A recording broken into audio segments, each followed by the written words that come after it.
Bem galera, aqui está o Umi Super, primeiro smartphone da Umi a passar aqui pelo Brasilegeeks. Eu fiquei uma semana usando esse aparelho, infelizmente não vou poder ficar mais tempo já que ele é emprestado e eu tenho que devolver, né?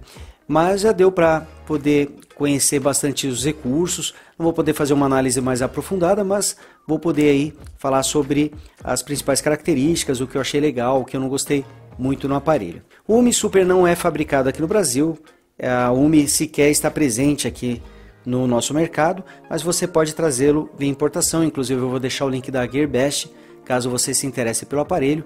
Atualmente, aí numa conversão direta, ele está saindo por menos de R$700, mas lembrando que você pode e é quase certo que será taxado, então pode acrescentar mais uns R$300, aí, entre R$200 e R$400, depende do valor da taxação, porque esse valor aí nunca é muito preciso, então considere na hora de comprar que você pode e é quase certo que será taxado aí no aparelho.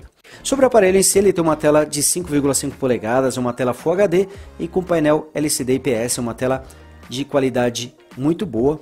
Algo que eu achei legal também nesse smartphone é sua construção, ele tem o corpo em metal, inclusive com uma espessura de 8,5 milímetros. Parece ser um pouquinho grossa para os padrões atuais, mas se pensarmos que aqui dentro temos uma bateria de 4.000 mAh, então realmente impressiona e ele tem um tamanho bem legal. O Umi Super, ele mesmo sendo barato, ele tem aí algumas specs de smartphones mais avançados, como a memória RAM de 4 GB e o armazenamento de 32 GB. Esse aparelho também tem suporte a 2 chips simultâneos ou um chip mais cartão de memória, já que ele traz 2 slots e um deles é híbrido. Você tem que optar por um cartão de memória ou por um segundo chip. Ele também traz um sensor digitais bastante rápido. Ele tem a função de toque, então você não precisa pressionar para poder desbloquear o aparelho, mas ele é um botão físico, então você também pode pressioná-lo. O curioso é que o Umi Plus ele tem aqui botões capacitivos aqui nas laterais. Esse botão funciona como menu e esse aqui como voltar. Mas se você deslizar para cima, você exibe aqui os botões virtuais de multitarefa, home e de voltar. Então temos mais ou menos uma combinação aqui dos dois botões. Seria interessante se pudesse eliminar esses botões virtuais e colocar o botão de multitarefa aqui nesse ponto, já que a multitarefa é um recurso bastante importante. Algo que eu curti também no Umi Plus é que ele já vem com o conector USB tipo C, então você pode conectar o cabo de qualquer forma, em qualquer posição, pode inverter aqui que ele vai encaixar numa boa. Aqui temos o alto-falante externo que fica na parte de baixo e aqui o microfone usado para as ligações. Ele também conta com a entrada para fone de ouvido que fica aqui na posição superior. E aqui na lateral temos a bandeja com os 2 slots para SIM card para cartão de memória. E aqui embaixo temos um botão que pode ser configurado. Ele é um botão físico, mas você pode configurar para acionar a câmera ou um aplicativo. Achei uma função bem interessante. E do outro lado temos aqui o botão de volume e o botão liga-desliga. Por trazer uma bateria de 4.000 mAh e o corpo em metal, o Umi Plus não é um aparelho muito leve. Ele tem 185 gramas, mas não chega a ser pesado também, já que é um smartphone bastante grande. Ele vem equipado com o chipset da MediaTek, o Helio P10. É o mesmo chipset que veio aí no BluePure XR que a gente testou há algum tempo. Esse chipset ele tem um desempenho aí próximo de um Snapdragon 616, 617, então sua performance vai ser semelhante à de um Moto G de 4ª geração. Ele vai conseguir rodar jogos pesados sem grande dificuldade, desde que com nível de detalhes no mínimo. Alguns games dá até para arriscar níveis de detalhes no médio, mas em muitos deles aí você acaba percebendo engasgos durante a jogabilidade. Ele só vai rodar legal mesmo com nível de detalhes no mínimo. Como o Helio P10 é formado por uma CPU octa-core, 4 deles rodando a 2 GHz e os outros 4 rodando a 1,2 GHz, acredito que o gargalo possa estar sendo aí na GPU. É uma Mali T860 MP2, porque eu também vi engasgos aí em jogos pesados quando testei com o BluePure XR. Então acredito que seja mais um problema aí da GPU em si, já que a CPU performa muito bem. Inclusive olhando aqui a interface a gente vê que tudo é bastante fluido. Inclusive, a UMI ela personaliza muito pouco as interfaces dos seus aparelhos. Eles são mais ou menos baseados aí no Android puro, mas ela altera alguns ícones, algumas funcionalidades também. Aqui, olha, mostrando a barra de notificações, já adaptada para o Android 7.0, então a gente vê que aqui a personalização é menor. Na versão 6.0, esse aparelho foi lançado com o Android 6.0 e recebeu a atualização. A interface estava um pouco menos padronizada, mas nessa última atualização ela personalizou mais. Aqui mostrando o menu de configurações, olha, a gente confirma que ele está com a versão mais recente do Android, o Nougat. Isso é bem legal, que a UMI ela esteja aí oferecendo suporte e atualizações para os seus aparelhos. Ele, como eu falei para vocês, ele vem com 4 GB de memória RAM e 32 GB de armazenamento. Então temos aí um bom espaço e ainda a possibilidade de você poder instalar um cartão de memória nele. Além de trazer uma bateria de 4.000 mAh, ele ainda vem com um carregador Fast Charge. Então você tem um carregamento rápido aqui com o UMI Plus, algo que eu curti bastante. E também temos, como eu já falei para vocês, a questão do conector USB tipo C, que me agrada muito. Em relação à câmera, eu esperava uma performance um pouquinho melhor em relação a ela, tanto do sensor frontal quanto traseiro.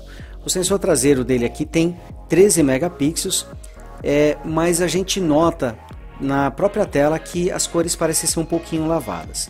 Em relação à gravação, ele consegue filmar em resolução de até Full HD, então aqui não chega a comprometer, ele não consegue gravar em 4K nem em Full HD a 60 quadros, mas dá para você tirar fotos enquanto você grava, dá para você habilitar o flash e filmar com ele ligado, porém você só precisa ligar antes de começar a gravação. Dá para ajustar o foco e a exposição tocando na tela, inclusive enquanto você grava. Então ele tem esses recursos aí essenciais. Em relação à interface do app de câmera, ele é bastante simples, olha só, bem básico mesmo. Você consegue controlar a resolução, dá para você também desligar e ligar o som do obturador, tem um modo de áudio normal e também reunião, mas não tem muito mais do que isso. Também dá para você adicionar filtros aí, você consegue inclusive ver o resultado em tempo real.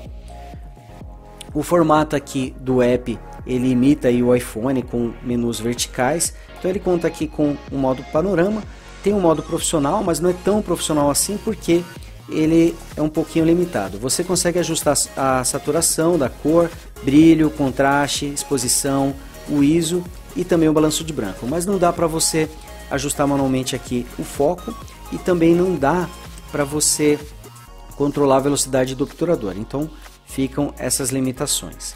Em relação às fotos em si, a câmera ela é rápida para tirar fotos, aqui a gente pode notar isso. Você pode escolher entre um modo para ele tirar 40 fotos sequenciais ou 99 sequenciais, um Burst Mode, e ele também conta com o modo HDR, mas no Mi Plus ele é um pouquinho lento, ó. Vejam que ele leva bastante tempo, ó. Fica bastante tempo congelado para ele poder registrar, então pode ser que as fotos fiquem borradas e você também perca algum momento, porque você precisa aguardar ele processar a foto antes da câmera ficar disponível.